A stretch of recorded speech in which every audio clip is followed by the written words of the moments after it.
comité de campagne, mes très sincères remerciements pour votre prompte présence qui nous comble et nous rassure sur l'importance que vous accordez à notre invitation.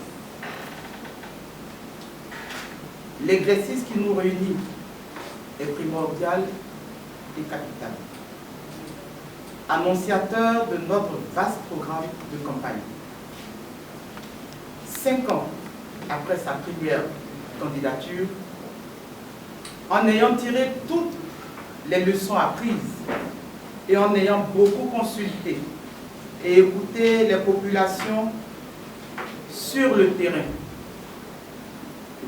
sachez que le programme de campagne et le projet de société reposent sur une nouvelle offre politique destinée à répondre aux besoins, attentes, préoccupations et aspirations des populations qui n'ont que trop souffert depuis ces 20 dernières années. Il s'agit pour moi, ce matin, de vous informer que le candidat Kouadio Konan-Bertin aura une adresse à la nation dans les tout prochains jours relativement au sujet brûlant de l'actualité. Il s'agit pour moi également de vous informer de la tenue de la cérémonie d'investiture prévue pour se tenir le dimanche 4 octobre 2020 au Palais de la Culture à la salle Anoumombo à partir de 8 heures. Ce sont ces principales informations que je tenais à mettre à votre disposition et je reste ouverte à vos questions. Je vous remercie. Le candidat Kouadio Konan-Bertin condamne avec la dernière énergie toute violence à l'endroit des populations. Le candidat Kouadio Konan-Bertin a déjà fait montre par le passé de son esprit de paix, d'homme de dialogue, qui a toujours privilégié le dialogue et les échanges. Le peuple souverain qui a le droit de manifester, nous estimons que toute manifestation peut être encadrée. Et donc ces violences-là, nous les condamnons depuis l'abord. Cependant, en ce qui concerne l'appel à la désobéissance, nous marquons notre réserve, en ce sens que les personnes qui composent cette plateforme, parmi ces personnes-là, nous ne pouvons pas nous montrer solidaires de personnes qui hier ont meurtri ce même peuple. Nous estimons que toute situation politique, quelle qu'elle soit, doit se négocier dans le dialogue.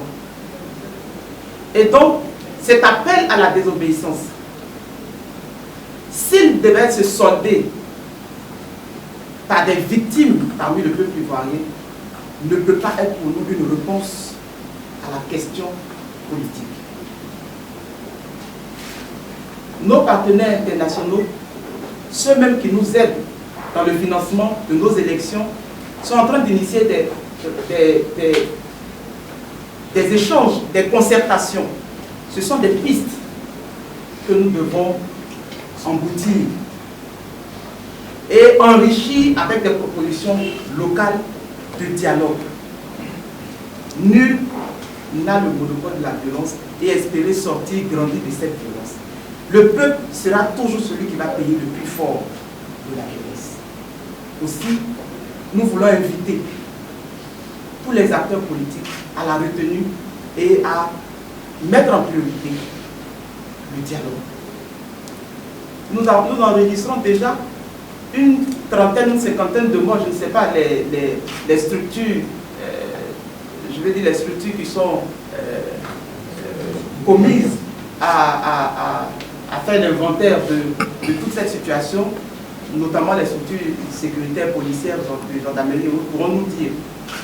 Mais qu'est-ce que nous gagnons à chaque élection à nous retrouver dans des crises.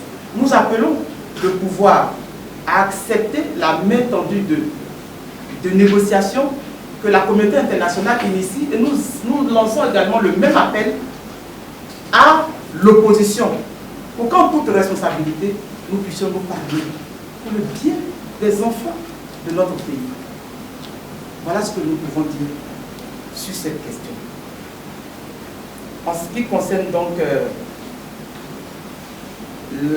les articulations de l'investiture du 4 octobre, je voudrais laisser la parole à M. Dosso, président du comité d'organisation, qui va vous en donner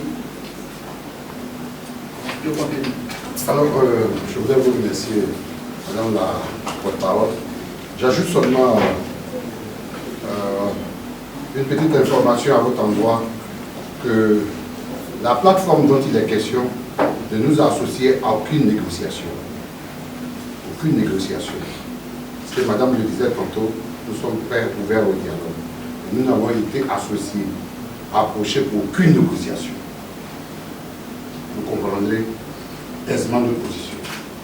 En ce qui concerne la cérémonie d'investiture du dimanche 4 octobre à compter de 8 h au Palais de la Culture, qui en principe abrite 4000 places, mais les nombreuses demandes qui nous parviennent nous donnent des estimations de 15 000 personnes attendues. Vous aurez une marée humaine depuis la garde républicaine jusqu'à la compagnie d'électricité, là pour bonder du monde. Donc nous sommes en train de regarder les dispositions de sécurité.